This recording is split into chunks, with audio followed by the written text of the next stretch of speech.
আমাদের দুর্ভাগ্য যে আজকাল গোটা পৃথিবী কেমন যেন একটা ডিভাইসিভ হয়ে গেছে, বিভক্ত হয়ে গেছে। হিংসা, প্রতিহিংসা, হানাহানি, এটা গোটা পৃথিবীময় চলছে।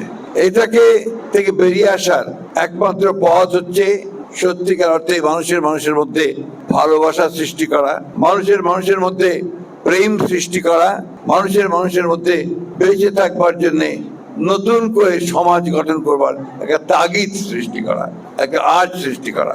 যে আমরা বাংলাদেশ 1971 সালে যখন আমরা বাংলাদেশের জন্য যুদ্ধ করি, স্বাধীনতা যুদ্ধ, সেই যুদ্ধে আমাদের প্রধান যে লক্ষ্য ছিল, সেই লক্ষ্য ছিল সত্যিকার অর্থে গণতান্ত্রিক রাষ্ট্র তৈরি করা। এই যে সবার মতামতের ভিত্তিতে গণতান্ত্রিক রাষ্ট্র গড়ে ওঠা, এটা থেকে আমরা দুর্ভাগ্যক্রমে অনেক দিন এটা বঞ্চিত ছিল।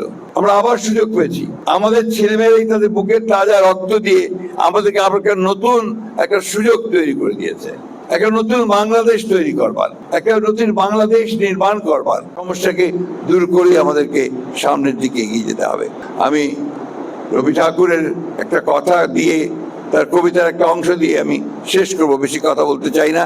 যদিও সন্ধ্যা আসিছে মন্দ মন্তরে, সব সঙ্গীতে গেছে ইঙ্গিতে থামিয়া, তবু বিহঙ্গ ওরে বিহঙ্গ মোর, এখনই অন্ধ, বন্ধ করো না পাখা। আমরা পাখা বন্ধ করব না, আমরা উঠতে থাকবো, তীরে গিয়ে যেন পৌঁছতে পারি। এইভাবেই আমরা সামনে দেখি।